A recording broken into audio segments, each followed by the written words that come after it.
पांडवों ने क्यों खाया था अपने मृत पिता पांडु का मांस? महाभारत से जुड़ी एक घटना के अनुसार बताया जाता है कि पांचों पांडवों ने अपने मृत पिता पांडु का मांस खाया था। उन्होंने ऐसा क्यों किया, यह जानने के लिए पहले हमें पांडवों के जन्म के बारे में जानना पड़ेगा। पांचों पांडवों का जन्म बिना पिता के वीर्य के हुआ था। एक बार राजा पांडु अपनी दोनों पत्नियों कुंती तथा माद्री के साथ आखेट के लिए वन में गए। वहां उन्हें एक मृग का मैथुनरथ जोड़ा दृष्टिगत हुआ।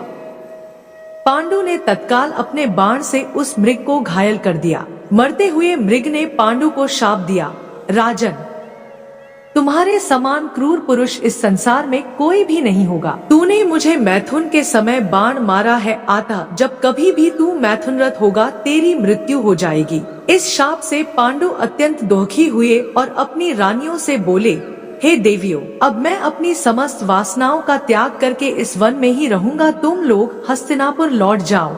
उनके वचनों को सुनकर दोनों रानियों ने दुखी होकर कहा, नाथ, हम आपके बिना एक क्षण भी जीवित नहीं रह सकती। आप हमें भी वन में अपने साथ रखने की कृपा कीजिए। पांडु ने उनके अनुरोध को स्वीकार करके उन्हें वन में अपने साथ रहने की अनुमति दे दी। इसी दौरान राजा पांडु ने अमावस्या के दिन ऋषि मुनियों को ब्रह्मा जी के दर्शनों के लिए जाते हुए देखा। उन्होंने उन ऋषि मुनियों से स्वयं को साथ ले जाने का आग्रह किया। उनके इस आग्रह पर ऋषि मुनियों ने कहा, राजन, कोई भी निःसंतान पुरुष ब्रह्मलोक जाने का अधिकारी नहीं हो सकता, अतः हम आपको अपने साथ ले जाने में असमर्थ हैं।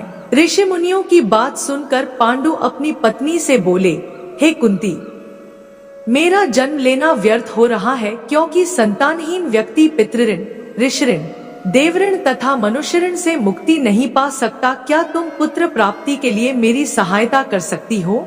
कुंती बोली, हे आर्यपुत्र, दुर्वासा ऋषि ने मुझे ऐसा मंत्र प्रदान किया है जिससे मैं किसी भी देवता का आह्वान करके मनोवांछित वस्तु प्राप्त कर सकती हूँ।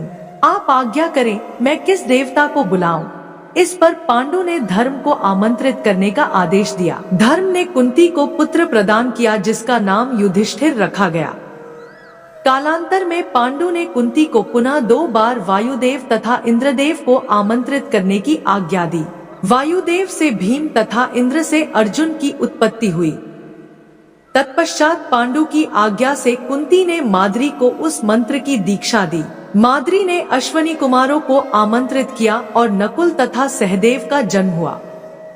अब राजा पांडु को संतानों की प्राप्ति तो हो गई थी, मगर वो उनके वीर्य से पैदा हुई संतानें नहीं थी, जिसके कारण पांडु पुत्रों के अंदर पांडु का ज्ञान, कौशल और बुद्धिमता नहीं थी। अब राजा पांडु मन ही मन इस बात का अफसोस जताते कि कैसे वह अपने सभी गुण अपने पुत्रों को दे। इसी के चलते पांडु ने अपनी मृत्यु से पहले एक ऐसा वरदान मांगा जिससे उनके पुत्रों के भीतर उनके गुण आ जाएं। ये वरदान था कि उनकी मृत्यु के बाद उनके बच्चे उनके शरीर का मांस मिलबांट कर खा लें, जिससे कि उनके गुण और उनका ज्ञान उनके बच्चों में चला जाए।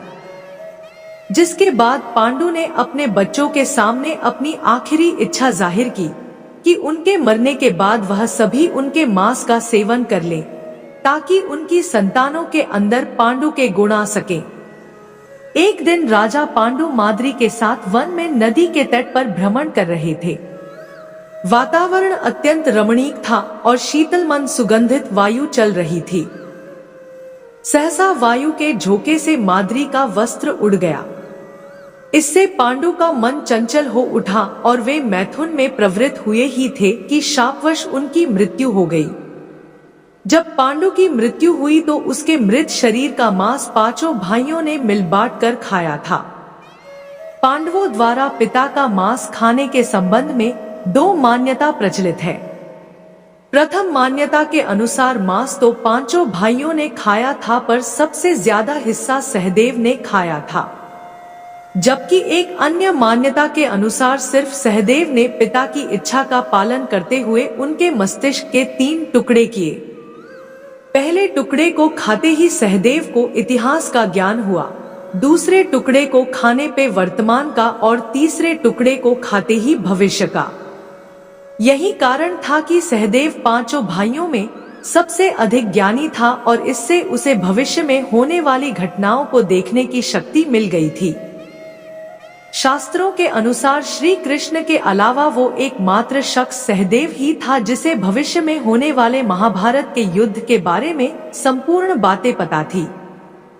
श्री कृष्ण को डर था कि कहीं सहदेव यह सब बातें औरों को न बता दे, इसलिए श्री कृष्ण ने सहदेव को श्राप दिया था कि यदि उसने ऐसा किया तो उसकी मृत्यु हो जाएगी।